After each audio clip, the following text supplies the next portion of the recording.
Bienvenidos a este octavo módulo del curso 3, que son las clases de medidores y sus conexiones.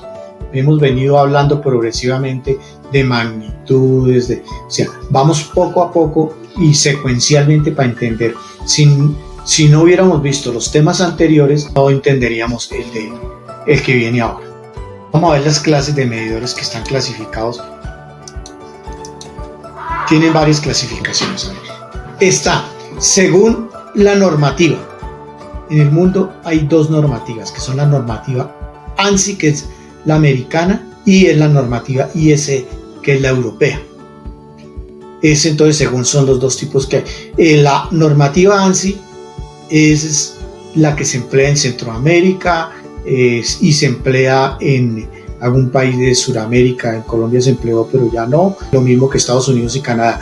De esto son las fábricas que hay en el mundo solamente para esos, pero las de mayor volumen en el mundo en cantidad de fábricas son las normativas IEC, que es tecnología europea. Esos son los que más existen en el mundo, ¿sí? Otra clasificación es según el principio de funcionamiento. Entonces, que tenemos medidores de inducción o electromecánicos, o sea, el principio del par motor, ¿sí? Que ya los vimos. Y medidores electrónicos o estáticos, o sea, medidores que no tienen partes móviles. El medidor más preciso, aunque lo vemos más adelante, es el medidor estático, ¿sí? Tenemos según su construcción y elementos de tensión y corriente. Entonces, tenemos el medidor monofásico, que ya en la terminología vimos que es monofásico bifilar, o sea que tiene una fase y un neutro. Monofásico porque tiene una fase, bifilar porque tiene dos hilos, ¿sí? Vimos el medidor bifásico trifilar, o sea que tiene dos fases y un neutro, o sea 3 hilos. Y vimos el medidor trifásico tetrafilar, que es un medidor que tiene 3 fases y un neutro, o sea 4 hilos, ¿sí? Entonces, esa es la clasificación que ya habíamos visto. Esto cuando vimos terminología. Estamos según la energía a medir. Está el medidor de energía activa y el medidor de energía reactiva. Cuando teníamos la medidores electromecánicos, había un medidor de activa y un medidor de reactiva. Uno encontraba que había medidor de activa, medidor de reactiva, y que se leían dos medidores independientes.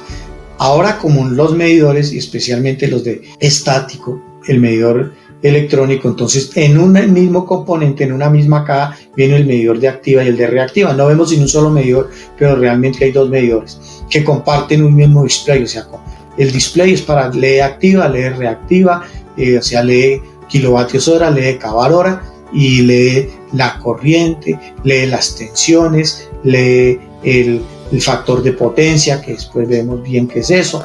Vemos el factor de potencia, lee corrientes, lee ángulos. Bueno, esto es lo más completo que hay. Y tenemos otro que es según a la conexión a la red. Entonces, veíamos en la parte de medición que hay medida directa, hay medida semidirecta y medida indirecta. Entonces, medidores de medida directa, ¿sí? Que van directamente conectados a la red, digamos que van hasta 100 amperios, algunos medidores tecnología ANSI van hasta 200 amperios. Entonces, conexión directa, o sea que va y se instala directamente sobre la cometida y no hay ningún otro elemento. Tenemos la conexión semidirecta, que utiliza transformadores de corriente porque las corrientes son muy altas y no hay medidores para esa capacidad, pero hay medidores para 5 amperios. Lo mismo que en indirecta, hay medidores para 5 amperios. Entonces, teniendo medidores para 5 amperios, en semidirecta bajo la corriente hasta 5 amperios y la tensión sigo tomando la misma, y en medidores de medida indirecta bajo la tensión y bajo la corriente, ¿sí? Entonces, ahí de acuerdo a su exactitud, tenemos clase 2, es que tienen el fabricante dice que tienen más o menos una precisión del 2%, nos garantiza eso. O sea que si compramos un medidor y lo llevamos a hacerle una prueba en el laboratorio nosotros de protocolo y un error del 3%, ese medidor no sirve porque tiene que estar entre más o menos el 2%. Entonces, eso es lo que se garantiza cuando se hacen protocolos de medidores. Tenemos otro que es clase 1. Estos primeros de clase 2 son electromecánicos. Clase 1 son electrónicos porque no tienen partes móviles. La mayoría de los medidores, todo lo que es medida directa, o sea, para la parte de la conexión directa, son clase 1, ¿sí? O sea que el fabricante garantiza que no se va a salir de un error de más o menos el 1%. Y tenemos otro que es clase .5, utilizamos en medida semidirecta, ¿sí? Y estos de medida semidirecta clase .5 quiere decir que la precisión todavía es más alta, o sea, que no se va a salir de más o menos el 0.5%. Muy buenos esos medidores, utilizados en medición de medida semidirecta y para medición de medida, e inclusive también en algunos de medición de medida indirecta. Pero hay unos medidores de clase .2, los más precisos, o sea, que no tienen un error garantizado que no va a superar el 0.2%. Más o menos el 0.2%. Son medidores que se utilizan en industrias grandes y se utilizan en fronteras siempre. Entonces tenemos ese medidor de clase .2. Entonces miren, clase .1 electrónico contra clase 2 electromecánico, entonces es más preciso el electrónico y por esa razón la gente dice que mide más, no es que es más preciso. Tenemos según el número de elementos. Número de elementos es que está compuesto, hablemos del electromecánico, de una bobina de tensión y una bobina de corriente.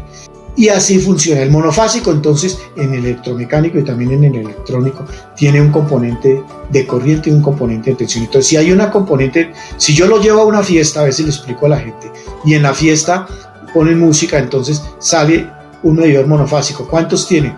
Una bobina de corriente y una de tensión. Entonces, ¿cuántos salen a bailar? Una pareja. Entonces, ya es de un elemento. Si es bifásico, entonces sale, si suena la música, ¿cuántos salen? Salen dos bobinas de corriente y dos bobinas de tensión, entonces hay dos parejas de dos elementos. Y si es trifásico, salen tres bobinas de tensión, tres bobinas de corriente, son tres parejas, o sea, hay de tres elementos. Pero hay unos medidores, los ANSI, los de tecnología americana, que son de elemento y medio, y ese elemento y medio es que tienen dos bobinas de corriente y comparten una de tensión. Para hacer el campo magnético es una de tensión, es de elemento y medio, o sea que son los medidores 240, que ahorita enseguida vamos a ver uno en la conexión. Y hay un medidor que son de 2 elementos y medio, que también es de tecnología americana y se utiliza mucho para medición ANSI, sí, que tiene 3 bobinas de corriente, 2 bobinas de tensión, que prácticamente es utilizado en Estados Unidos, Canadá, Centroamérica, pero no es un medidor común para la parte de Europa. Y están según su fijación. Según su fijación, ¿qué es? Los medidores de tecnología ANSI es tipo socket, o sea que es como un enchufe, es de empotrar, el de ANSI. Y está el medidor de tecnología IEC, es que ese medidor se conecta entrada y salida en un bornero, o sea, es el tipo que también llaman boto, se conecta en un bornero.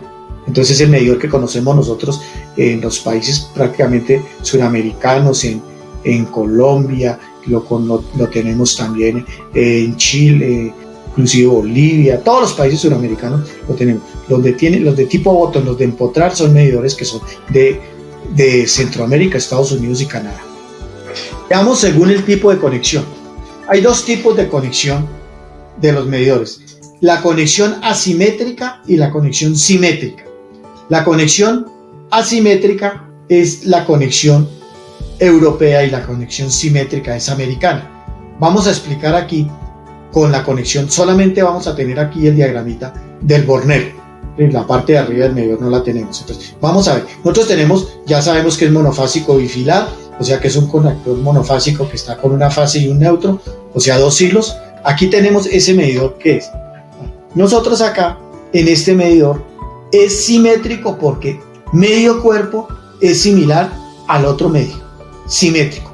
Quiere decir, mire, entra la fase en el primero y sale en el último.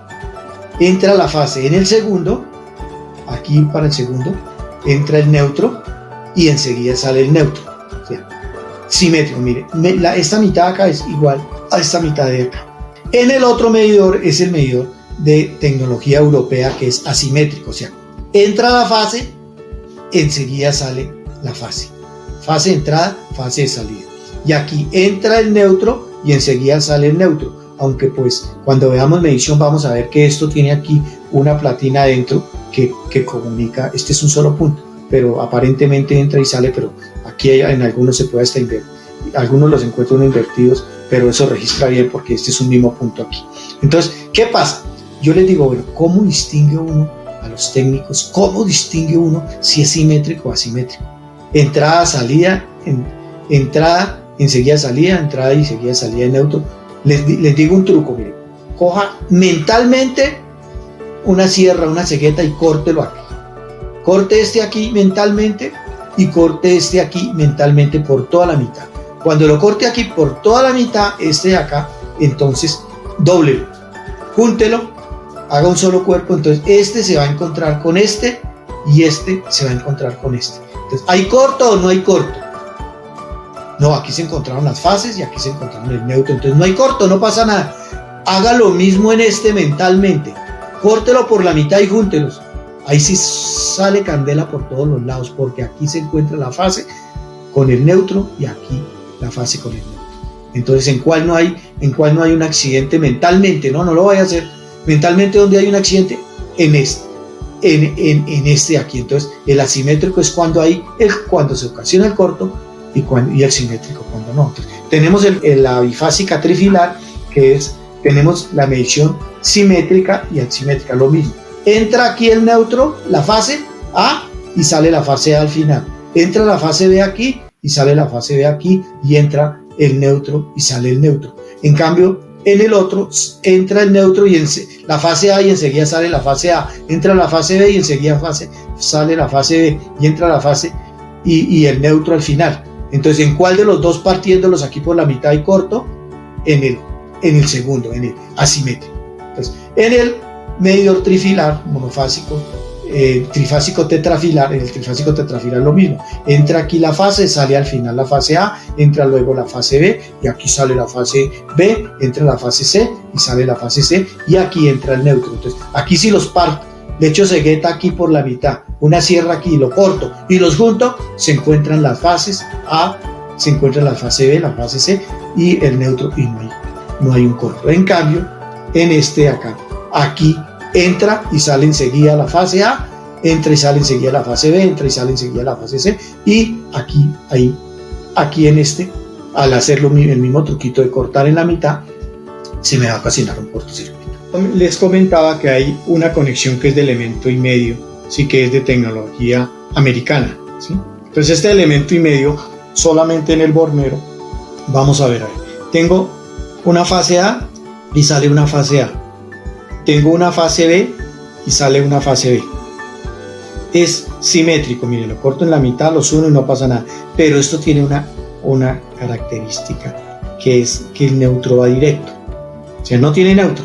¿Por qué no tiene neutro? Porque esto acá tiene una y dos bobinas de corriente internamente y una sola bobina de tensión. O sea, que acá tiene una bobina de tensión para dos bobinas de corriente, entonces por eso se llama de elemento y medio. Esta conexión es básicamente para tecnología americana. Es una conexión con la que hemos tenido muchos inconvenientes en donde estuvo instalada, porque la tecnología americana también estuvo en países suramericanos y aún quedan medidores de eso. ¿Qué pasa con esa? Que resulta que como es una bobina de tensión únicamente, entonces esa bobina de tensión, ¿sí? Cuando desconectan una de las dos fases, el medidor queda quietico, o sea, las pérdidas más grandes. Entonces, en la tecnología IS no sucede esto. Entonces, de elemento y medio, dos bobinas de corriente y una bobina de tensión. Tenemos algo que está en los medidores, que es la constante. Entonces, tenemos constante de tecnología americana, ¿sí? O sea, la ANSI, que es KH, o sea, aquí nos dice vatios por revolución. Aquí nos dice, cada que ve, vamos a hablar del electromecánico para el ejemplo. Cada que ve un giro, ¿sí? Registra cuántos vatios registra en un giro, o impulsos, registran vatios o impulsos en un giro. Y el medidor de tecnología europea nos dice que cuántos kilovatios, cuántas vueltas debe dar para registrar un kilovatio. Un kilovatio, miren, uno nos habla de en una vuelta, en un giro, cuántos vatios registra, o en un pulso, cuántos vatios registra. El otro nos dice en 1000 vatios, o sea, en un kilovatio, cuántas revoluciones o cuántos impulsos tiene que dar. Esta es muy sencillo. Mire, vamos a hacer con una regla de 3, vamos a hacer esto. Aquí Vamos a hablar de un medidor de 500 revoluciones kilovatio hora, tecnología europea. 500 revoluciones hora registra 1 kilovatio, pero 1 kilovatio que es 1000 vatios. Entonces una regla de 3. En una sola vuelta, ¿cuántos vatios me registra? Entonces aquí es X igual a 1 por 1000 dividido en 500, o sea, 12. O sea, que ese medidor que registra en 500 vueltas me registra 1000 vatios, 1 kilovatio, en tecnología americana, si fuera tecnología americana, en una sola vuelta me registra 2 vatios. Es una forma de ellos decir las cosas. Entonces, según lo anterior, entonces cuando tengamos KD y estamos trabajando con tecnología en un país donde se trabaja tecnología americana, por ejemplo, caso Colombia, tenemos un medidor americano aquí, aparece un medidor con KH. Entonces, para sacar el KD, para poder trabajar las revisiones, que después vamos a ver cómo se hace eso en el siguiente curso, entonces cojo 1000 y lo divido en KH y así obtengo el KD. Y si tengo KD, estamos en Centroamérica y tengo KD en un medidor, entonces simplemente para sacar el KH, para poder trabajar con la fórmula que se emplea allá, aunque eso, la fórmula es universal, pero con la que se emplea allá, entonces cojo 1000 y lo divido en KD, ¿sí? Entonces aquí se aplica la constante dependiendo del país donde estamos, ¿sí? Si es tecnología americana o tecnología europea. Si me estás viendo por YouTube, no olvides suscribirte a mi canal o visitar mi página www.hernandoorjuela.com, donde encontrarás material complementario para esta charla.